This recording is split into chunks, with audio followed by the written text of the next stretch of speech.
One of the best things about JoJo's Bizarre Adventure is the way that it can truly appeal to anyone. Practically every single part changes genres and even power systems. Whether you're a Naruto fan, a Kaguya-sama fan, or a Yuri on Ice fan, anybody can get into this show. It's a rare example of a series that just refuses to fall off, as nearly 30 years after it began serialization, Araki is still finding ways to improve upon the structure he's followed for so long. That being said, after reading Part 7, Steel Ball Run, I didn't think there was any way that Araki could improve upon it. I mean, this was the pinnacle of how epic JoJo's can get. Two men racing across the country on horseback, collecting the body parts of Jesus Christ, attempting to defeat the President of the United States. 5 feet apart because they're not gay. This part of the manga really took the adventure aspect of this series to its very heights. But then Araki made Part 8, Jojo.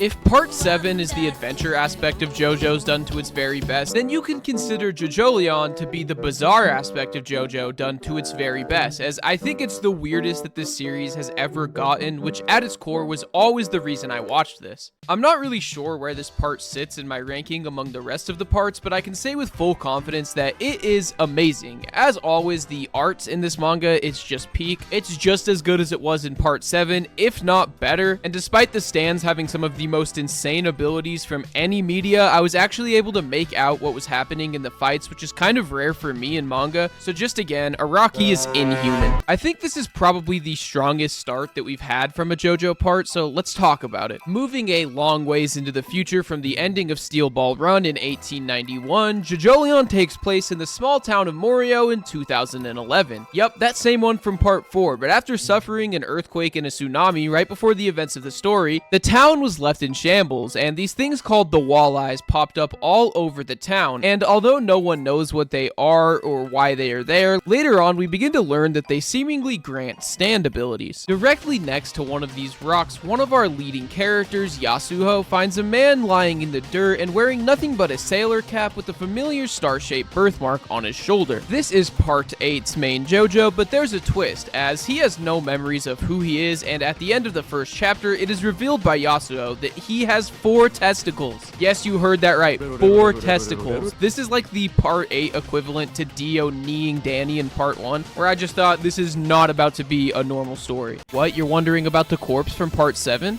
Well, the way they tie this part into the past is actually very cool, but also very tragic. After the end of Steel Ball Run, Johnny Joestar got married to Rina Higashikita, but she eventually got sick, and in an attempt to save his wife, Johnny somehow stole the corpse and tried to use it to put her misfortune onto somebody else. And in a tragic twist of fate, that was his own son. Johnny then uses the corpse one last time in order to transfer the disease onto himself. He then falls off his horse with the corpse, and in the most cartoonish way, a boulder falls onto his head, killing him due to the accidental creation of the leaf stand. This was such a tragic end to our past main character and one of the most complex JoJos in this series, but it was also a great one, as to the very end, Johnny stayed in line with his character. The corpse is recovered by the United States, and I'm still not sure whether it was the corpse that caused the earthquake or not. If you've seen my other JoJo's videos, link in the description, you would know that I love the mystery aspect of this series. I genuinely think that Araki could write a 20th Century Boys level mystery manga, and that is kind of what he does at the start of this, as, well, the Jojo and Yasuho are trying to find any ties to his identity. They are led to a place that sells the same hats that our main character is wearing. When they asked if he recognized him, it is revealed that our main character's name is Kira Yoshikage. Yup, the same bad guy from Part 4. This was so cool because we know Kira and we know how messed up he was in Part 4, and it instantly makes you feel so eerie. This leads Yasuho and Kira back to his old apartment, where the series goes full-on psychological thriller. While they're searching for things to help Kira with his memory, they find a woman in his bathtub who is seemingly not there of her own volition, and while trying to figure out more, Yasuho finds a book that could only be described as having Jeffrey Dahmer-type photos in them that were seemingly taken by Kira himself. Yasuho runs out, leaving just Kira and the girl in the bathroom, and this is where things get nuts. because it's revealed that it wasn't Kira who kidnapped this girl like we were led to believe, but the man in the apartment upstairs. And guess what? He's a stand user. I just have to talk about this part because it's the most uncomfortable I've ever felt during JoJo, because this feels less like your normal wacky fighting anime and more like Euphoria. I mean Saw. His ability allows him to control somebody's limb as long as the stand is directly above them, which, by the way, his stand is so cool. It's like this new archetype for a stand we've never seen before, and I just don't know how Araki keeps on making stands look cooler. If the person under his stand gets an injury, he can control one of their limbs, and this leads him to making a Saw-like room full of thumbtacks and shoes, needles and towels, and just an absolute horror house. And the enemy ends up being defeated when Kira uses his stand, Soft and Wet, which allows him to create bubbles that can take something from something else. For example, he uses a bubble to take the friction away from the floor above, and the enemy ends up falling below onto the balcony. After beating him, we are told that our main character is in fact not Yoshikage Kira, and he even shows him a picture of what the real Kira looks like, and although they look very similar, they are not the same person. Okay, it's time to explain. After the debacle in Kira's apartment, he gets adopted by Yasuo's family friends, the Higashikata family, and is named Josuke. So this is Josuke Higashikata, but not really because he's Yoshikage Kira, but not that Kira, this Kira. But also not really because he's also Josefumi Kujo, not that Kujo, this Kujo. No, the other Kujo. Let me explain. This part is about equivalent exchange. Around 30 chapters in, we are introduced to the Lokakaka fruit, which I don't really know how to say, so for the rest of this video, I'm just gonna call it Ligma, which is like a drug that allows you to fix any bodily ailment in exchange for the deterioration of another body part. You can't gain anything without losing something first and all that other stuff from Full Metal Alchemist. Before the events of JoJolion, Kira Yoshikage and Josefumi Kujo both stole a piece of the Ligma fruit, and they grafted a branch onto a different plant in an attempt to use it to save Kira's mother. They are caught by the gangsters that are creating the fruit, and Kira Yoshikage is badly injured and sacrifices himself in order to save Josefumi. Josefumi, in an attempt to save his friend, buries himself in the ground under the Ligma fruit, and the equivalent exchange is now able to use Josefumi's body in order to fix the broken parts of Kira, resulting in a brand new being named Nina Alexander, Josuke Higashikata. He's like a nightmare cocktail made up of the Kujo family, the Kira family, and the Higashikata family. And we figure out that Josuke's stand is now actually a mix of Kira's stand, Killer Queen, as well as Josefumi's Soft and Wet. And I just gotta say how happy I was to see Killer Queen again, because this is just one of the coolest stands in the series. And I also love that the stands in this part lack the ability to just save anybody who's near death, which, if you don't know, is one of my biggest gripes with this series as a whole. And instead of the healing being something that everyone has, you quite literally need to sacrifice somebody else or sacrifice one of your own body parts for that same effect. And that's just a very welcome change from this series, because if Josuke's Crazy Diamond existed in this part, the conflict just wouldn't even exist, and you can even say the same thing about Hot Pants Cream Starter. Speaking of stands, they are as weird as they have ever been throughout this part. You know how in Steel Ball Run, Araki kind of scaled back how insane the stands were, and they kind of felt more like weapons than abilities, which worked amazing for that grand scale story. Well, in Part 8, due to the more laid-back nature of the setting and the lack of stakes, the abilities end up taking center stage again, as JoJolion is notorious for having some of the weirdest fights in manga, period. Some of the abilities that stood out to me most were Josuke's Soft and Wet, which is just super weird because it can take the property from something and put it in a bubble, and then when that bubble blows up upon impact, that property will be transferred to whatever it hit. I really like Paisley Park, Yasuo's stand, which allows her to gather information from any nearby electronic device, and it's often used to find the best means of escape or way to defeat an enemy. Vitamin C is pretty much the very embodiment of what makes stand so good. It has an amazing design, an ability that leads to some of the most visually appealing panels in the manga, as well as just being terrifyingly powerful, but then also being able to be defeated as well. I love Born This Way. It's a humanoid looking stand mixed with a motorcycle that will instantly appear near their target whenever they open something. For example, opening a door will instantly cause this stand to appear, and it can also create a gust of wind that is strong enough to knock Josuke over. I loved Ozone Baby, which is a stand that takes the form of the Lego White House set,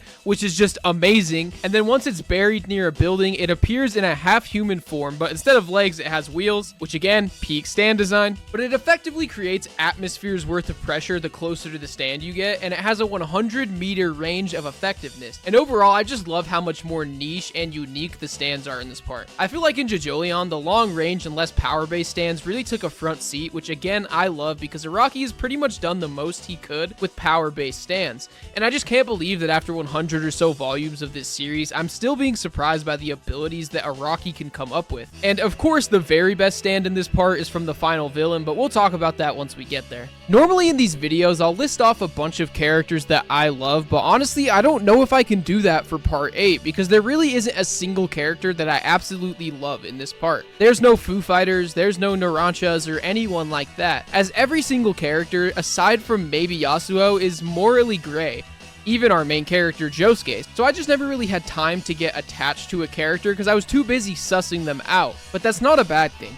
For example, I originally really liked Tsurugi and his willingness to do whatever it took to get rid of his disease. Watching him kill the rock guy with his stand, Paper Moon King, was so cool, and the ability itself is just insane. But by the end of this part, I was ready to curb stomp this little shit for trying to drown Paisley Park in the toilet. As I've said in past videos, Araki used to love to have a clear hero and a clear villain in these parts, but in this part, it's much less of a hero defeats the villain story, and more one of just an all-out battle royale for the Ligma fruit. And although some people have greedier reasons for getting the fruit than others, you can never really say somebody is in the wrong for what they were doing. I think a big gripe that a lot of JoJo's fans will have with this part will be the lack of a clear villain or a clear goal throughout, but I really enjoyed that aspect. If you thought of this part as a standalone, then I think maybe the lack of a main villain till the very end could hurt the series, but because JoJo parts of the past have always had a very clear main bad guy to fight, I like seeing the ways that Araki could play with a lot less clear of a goal. JoJo's often gets formulaic with the stand of the week fights, and in a lot of parts like Stardust Crusaders, those fights sometimes end up feeling like annoying obstacles because you know exactly where those fights are leading to. But in Jojolion, it feels like every single interaction can lead to answers. And although they do, it almost always leads you to more questions, and this just results in you feeling much more like you're on the ride with these characters than you do in past parts.